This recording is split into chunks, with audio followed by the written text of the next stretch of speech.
Kalisalak ingkang nyebat menawi Dewi. Amarga kowe wis jujur, kowe diolahke menyang kanggo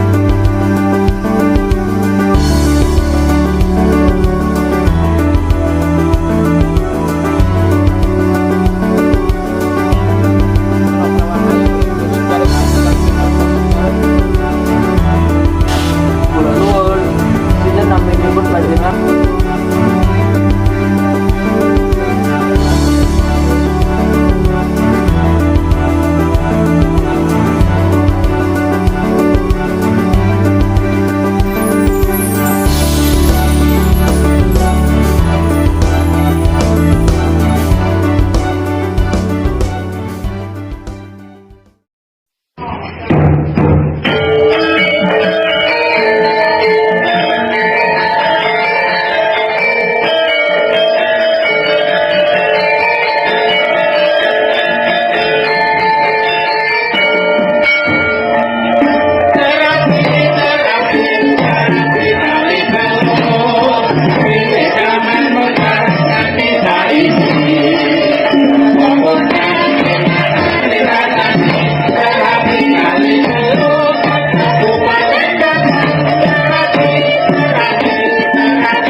Ing jaman semanten wonten satunggaling tiang prawan ing dusun Kalisalak ingkang nyebat menawi Dewi Rantansari menika perwujudan menungsa saking sosok bidadari kayangan ingkang dipunutus Ratu Kidul kangge dipun sukani kekuwaosan wonten pesisir ler. Kaelokan Dewi Rantansari damel Sultan Agung Mataram dawuh tresna kalih piyambakipun. Sampun dados ayahanipun dados satunggaling raja ing Kraton Mataram. Wedal punika Sultan Agung Hanyakrokusuma keliling dusun Kalisalak kaliyan prajuritipun kangge mriksa katentraman rakyatipun.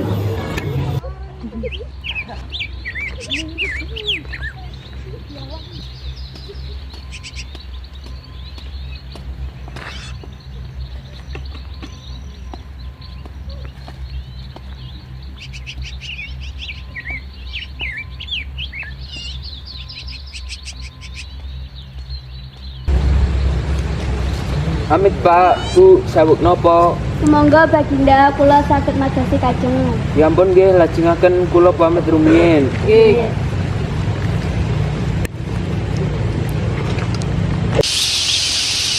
Kala saweg nglajengaken lampahan, Sultan Agung manggihi prawan elok ingkang dipuntepang naminipun Dewi Rantansari saweg nyapu halaman.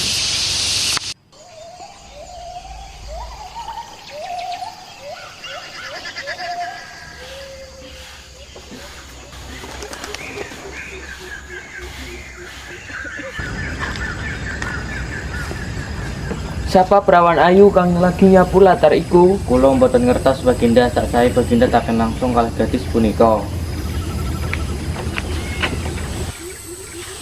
Kula nuwun. Sinten naminipun panjenengan wahai gadis elok? Sumangga Baginda nami kula Rantansari. Larisipun kula dawat tresna dhateng panjenengan. Benjing ajeng wonten salah setunggalipun tiyang ingkang boyong panjenengan ing Kraton Mataram. Lajengipun Sultan Agung lan prajuritipun wangsul dhateng kraton. Sesampainipun wonten kraton, Sultan Agung nampi haturan saking Raden Bahureksa menawi piyambakipun sampun bibar nglampahaken ayahanipun kangge ndamel bendungan Kali Sambung.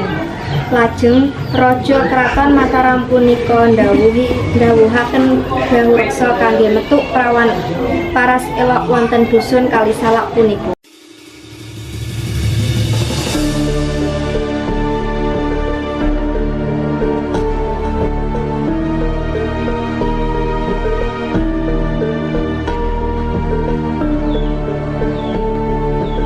Kula nuwun Baginda, kula badhe ngaturaken menawi ayahan kula kangge yasa bendungan Kali Sambung sampun bibar. Tugasmu wis rampung, artine pengabdianmu ing Mataram wis ditampa, nanging ana siji ayahan maneh kanggo kowe. Ayahan punapa Baginda? Yaiku mboyong perawan ayu dusun Kalisalak ingkang arep aku persunting, asmane Dewi Rantansari. Nggih Baginda, ingkang kula lampahaken, kula pamit rumiyin. Bahureksa tindak tumuju dusun Kalisalak kaliyan satunggal prajuritipun. Sasampunipun dugi dusun Kalisalak, lajeng Bahureksa manggihi griyanipun Dewi Rantansari. Pungkasanipun kita dugi ing dusun Kalisalak niki. Nggih Raden, kita tilar madosi griyanipun Rantansari.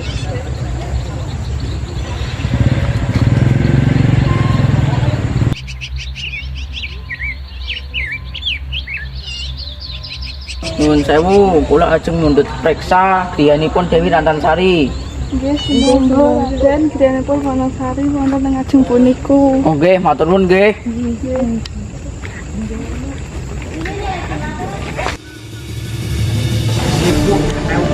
Kula nuwun. Sumangga Raden. Napa leres panjenengan ingkang naminipun Dewi Rantansari? Nggih leres. Kula Rantansari, badhe napa Raden Bahureksa mriki? Wiwit pertami Rantansari sumerep Bahureksa, sampun wonten sekedhik winih tresna wonten atinipun Rantansari. Tujuan kula mriki inggih punika ajeng mundhut Dinda ing Kraton Mataram kangge dipersunting kalian Sultan Agung. Napa Dinda sagah? Duh Raden, kados pundinipun kula boten purun dipersunting kalian Sultan Agung. Pilih sae kula dados tiyang estrinipun panjenengan.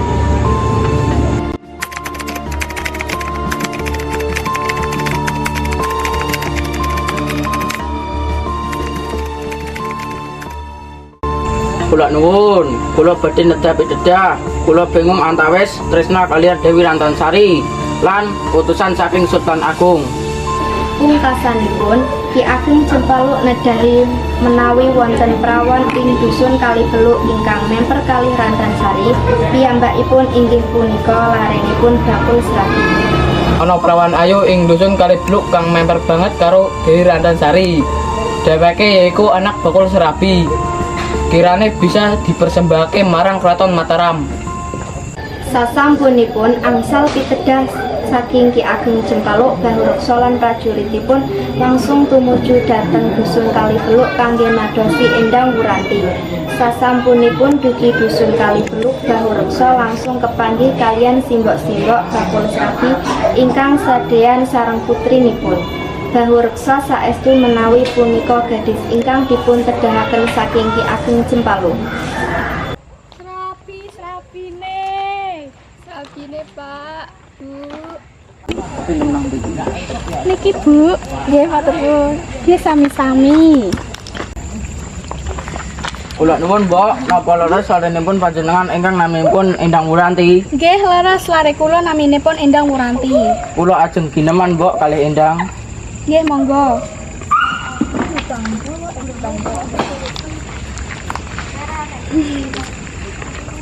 Wonten punapa Raden? Kula mriki inggih punika ajeng mundhut panjenengan ing Kraton Mataram kangge nyamar dados Dewi Rantansari. Napa panjenengan sagah? Kula piyambak sagah, nanging sasaenipun kula taren rumiyin kalih simbok kula. Endang Wuranti punika nyuwun izin panrestu kalian ibunipun. Mbok, punapa angsal kula dipun bekal dhateng Kraton Mataram kangge dipun dadosaken semua dening Baginda Sultan Agung Hanyakrokusumo. Simbok kaingenan, Nduk, menawi kowe saja. Lajeng Endang Wuranti menika mlampah tumuju Kraton Mataram kalian Bahu Reksa.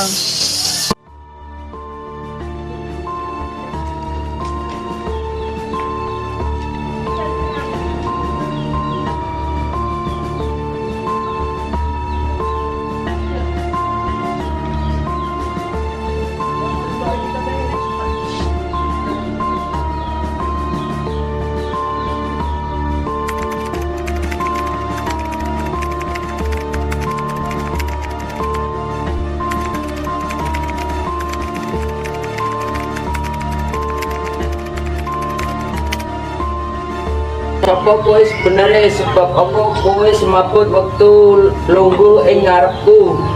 Salahipun kula sanes Ratansari ingkang panjenengan hindati kami dipun dadosaken permaisuri. Kula inggih punika Endang Wuranti gadis kalih arep bakul serabi. Amargi kejujuranipun, Endang Wuranti dipun sukani emas dening Sultan Agung lan dipungkenten wangsul dhateng Kalipeluk kangge ngembangaken bisnis serabinipun. Sultan Agung mestekaken menawi bisnis serabi punika laris manis lan kuantar ing pundi-pundi. Amarga kowe wis jujur, kowe tak olehake menyang omahmu lan iki anak emas nyuwun ditambah. Lan tak mestekake bisnis serabimu laris manis lan kondang ing endi-endi. Matur suwun sanget Baginda, kula pamit rumiyin nggih, matur nuwun. Mireng pengakuan saking Endang Wuranti menika, Sultan Agung nggih srengen lan kuciwa kalih Bahu Reksa lan wonten mangsuli dendam dhateng Bahu Reksa. Wahai prajurit, aku perintahke sampean kanggo nimbali Bahu Reksa marang kraton iki. Nggih Baginda, enggal kula lampahaken kula pamit riyin.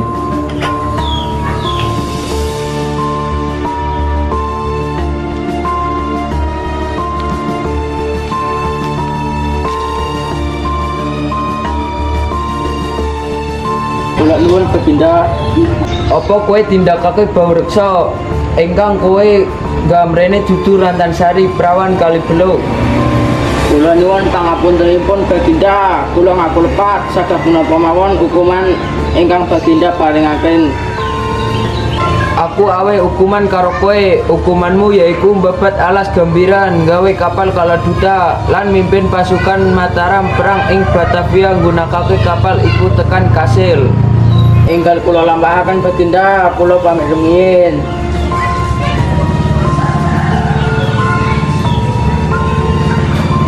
Lebet nglampahaken ayahanipun babat wana gambiran Bahu Reksa lan pasukanipun diganggu dening jin penunggu wana gambiran lan boten sakedhik pasukan Bahu Reksa ingkang pejah.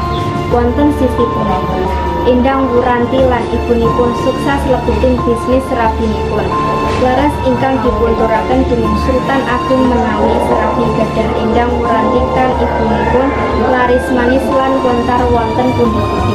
Ngantos sapunika serabi kasebat misuwur kaliyan nami Serabi Kalibeluk.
Aduh.